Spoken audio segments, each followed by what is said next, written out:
A história que a gente vai analisar hoje parece um roteiro de filme, sabe? É um verdadeiro drama de tribunal, daqueles de prender a respiração, vindo direto do antigo reino de Judá. A cena é a seguinte: um profeta está enfrentando uma sentença de morte. E o crime dele não foi violência, não foi roubo, foram apenas palavras. Vamos mergulhar fundo nesse caso. Pois é, a história já começa no auge da tensão. Mal o profeta Jeremias termina de falar no pátio do templo, ele é imediatamente cercado. Sacerdotes, outros profetas, o povo todo mundo agarra a ele. E o veredito da multidão é na hora, sem nem pensar: certamente morrerás. Não tem nem julgamento, só fúria.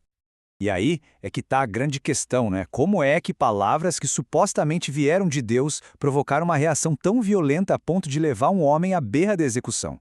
Para a gente conseguir entender essa confusão toda, a gente precisa voltar um pouquinho no tempo e ver o que exatamente o Jeremias diz. Ok, então vamos ambientar a cena. Estamos no comecinho do reinado de Jeoiaquim. A ordem que Jeremias recebe de Deus é bem direta. Vai lá no templo, que era o coração da vida religiosa e social, e fala. E tem um detalhe importante: não omita palavra alguma. Ou seja, não era para amenizar nada. E essa que era a mensagem, o centro de tudo. Jeremias avisa que o próprio templo, o maior orgulho de Jerusalém, ia virar tipo Siló, um lugar sagrado antigo que tinha sido completamente destruído. E a cidade viraria um exemplo de desgraça. Para quem estava ouvindo aquilo na época, era quase uma blasfêmia misturada com traição. Pesado, né? Mas esse é um ponto fundamental. Não era um destino já traçado. A profecia tinha uma condição, tinha uma saída, que era o arrependimento. Se o povo mudasse de vida, Deus voltaria atrás na decisão de mandar o desastre. Era um ultimato, e não só uma previsão de que tudo estava perdido. Só que a mensagem não foi recebida com essa esperança, não. A reação foi imediata e muito hostil.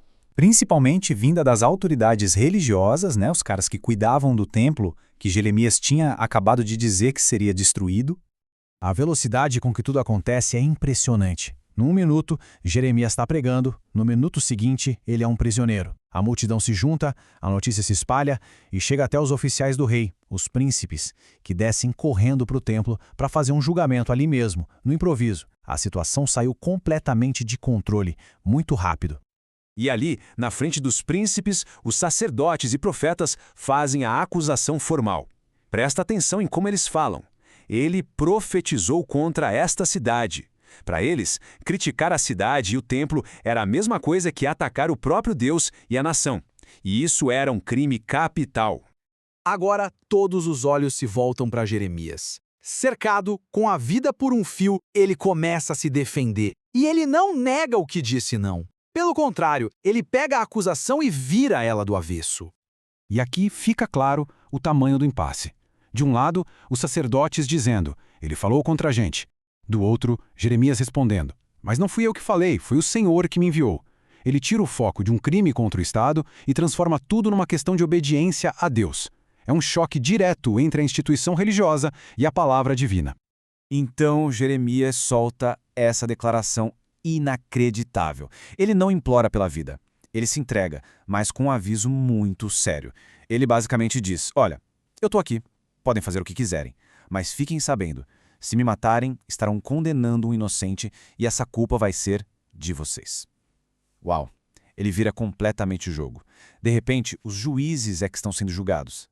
E parece que esse argumento deu certo. A maré começa a virar. E não por causa de um apelo emocional, mas por causa da lei e da história.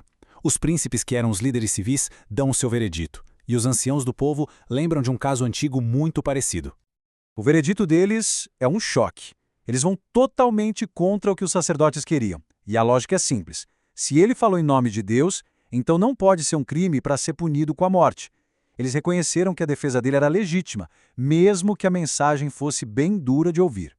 Para reforçar o argumento, os ancianos trazem à tona o caso do profeta Miqueias, que aconteceu uns 100 anos antes. Miqueias falou coisas até piores sobre Jerusalém, mas o rei da época, Ezequias, não mandou matá-lo. Pelo contrário, Ezequias ouviu, se arrependeu e, com isso, o desastre foi evitado. A lição do passado era clara: o jeito certo de lidar com um profeta não é executá-lo, é ouvi-lo. A história podia muito bem acabar aqui, né? Com a justiça e a sabedoria vencendo.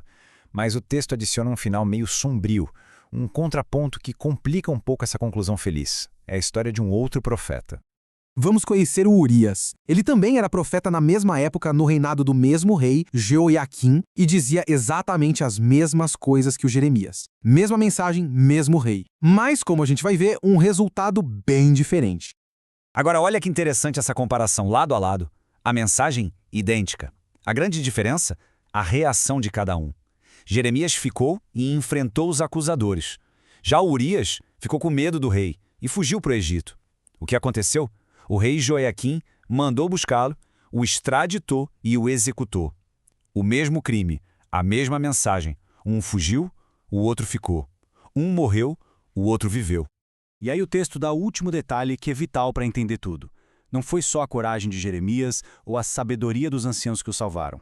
A frase final do capítulo diz que a mão de Aicão, o filho de Safã, esteve com Jeremias. Aicão era um oficial poderoso. Ou seja, Jeremias tinha um protetor político influente, coisa que, pelo visto, Urias não tinha. Isso tudo deixa a gente com aquela pulga atrás da orelha, né? Uma pergunta que não quer calar. O que salvou Jeremias, afinal de contas? Foi o fato de a mensagem dele ser verdadeira? Ou ele foi salvo porque tinha amigos em altos cargos? Essa história antiga, com toda a sua complexidade, nos força a pensar nessa linha tão frágil que existe entre a justiça divina, as leis dos homens e a dura realidade do poder político.